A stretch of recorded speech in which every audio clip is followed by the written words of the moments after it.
जय गुरु जी, शुक्राना गुरु जी, सारी संगत जी को जय गुरु जी। ओम नमः शिवाय, शिव जी सदा सहाय। ओम नमः शिवाय, गुरु जी सदा सहाय। शिव पुराण श्री रुद्र संहिता, तीसरा अध्याय। नारद जी का भगवान विष्णु से उनका रूप मांगना। सूत जी बोले, महर्षियों, नारद जी के चले जाने पर शिव जी की इच्छा से विष्णु भगवान ने एक अद्भुत माया रची। उन्होंने जिस ओर नारद जी जा रहे थे वहां एक सुंदर नगर बना दिया। वह नगर वैकुंठ लोक से भी अधिक रमणीय था। वहां बहुत से विहार स्थल थे। उस नगर के राजा का नाम शील निधि था। उस राजा की एक बहुत सुंदर कन्या थी। उन्होंने अपनी पुत्री के लिए स्वयंवर का आयोजन किया था।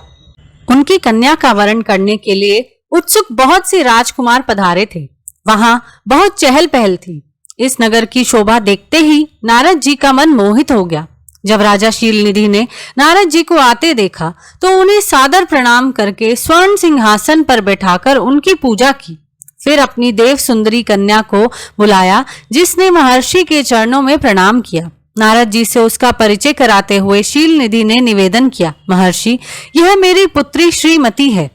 इसके स्वयंवर का आयोजन किया गया है। इस कन्या के गुण दोषों को बताने की कृपा कीजिए। राजा के ऐसे वचन सुनकर नारद जी बोले, राजन, आपकी कन्या साक्षात लक्ष्मी है। इसका भावी पति भगवान शिव के समान वैभवशाली, त्रिलोक विजयी, वीर तथा कामदेव को भी जीतने वाला होगा। ऐसा कहकर नारद मुनि वहां से चल दिए।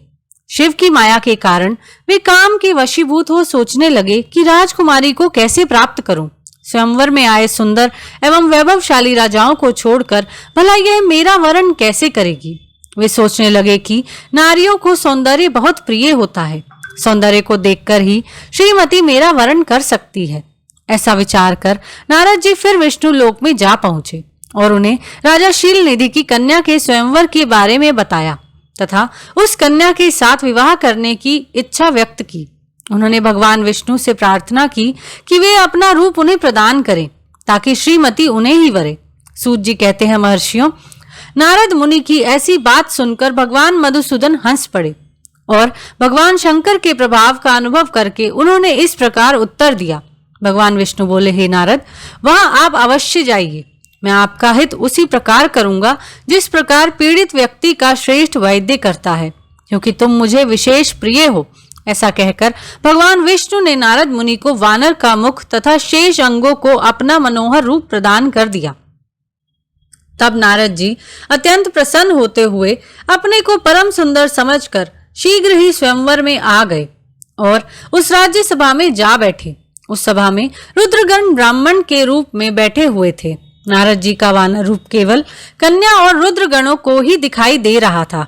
बाकी सबको नारद जी का वास्तविक रूप ही दिखाई दे रहा था। नारद जी मन ही मन प्रसन्न होते हुए श्रीमती की प्रतीक्षा कर रहे थे। हे ऋषियों, वह कन्या हाथ में जयमाला लिए अपनी सखियों के साथ स्वयंवर में आई। उसके हाथों में सोने की सुंदर माला थी।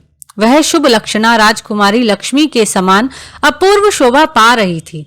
नारद मुनि का भगवान विष्णु जैसा शरीर और वानर जैसा मुख देख वह कुपित हो गई और उनकी ओर से दृष्टि हटाकर मनोवांछित वर की तलाश में आगे चली गई। सभा में अपने मनपसंद वर को ना पाकर वह उदास हो गई। उसने किसी के भी गले में वरमाला नहीं डाली। तभी भगवान विष्णु राजा की वेशभूषा धारण कर वहां आ पहुंचे। विष्णु जी को देखते ही उस परम सुंदरी ने उनके गले में वरमाला डाल दी। विष्णु जी राजकुमारी को साथ लेकर तुरंत अपने लोक को चले गए। यह देखकर नारद जी विचलित हो गए। तब ब्राह्मणों के रूप में उपस्थित रुद्रगणों ने नारद जी से कहा, हे नारद जी, आप व्यर्थ ही काम से मोहित हो सौंदर्य के बल से राजकुमारी को पाना चाहते हैं। पहले जरा अपना वानर के समान मुख तो देख लीजिए। सूत जी बोले, यह वचन सुनकर नारद जी को बड़ा आश्चर्य हुआ। उन्होंने दर्पण में अपना मुंह देखा। वानर के समान मुख को देखकर वे अत्यंत क्रोधित हो उठे तथा दोनों रुद्रगणों को शाप देते हुए बोले, तुमने एक ब्राह्मण का मजाक उड़ाया है, अतः तुम ब्राह्मण कुल में पैदा होकर भी राक्षस बन जाओ। यह सुनकर वे शिवगण कुछ नहीं बोले, बल्कि इसे भगवान शिव की इच्छा मानते हुए उदासीन भाव से अपने स्थान को चले गए और भगवान शिव की स्तुति करने लगे। यहीं पर शिव पुराण का श्री रुद्र संहिता तीसरा अध्याय समाप्त होता है। जय गुरु जी।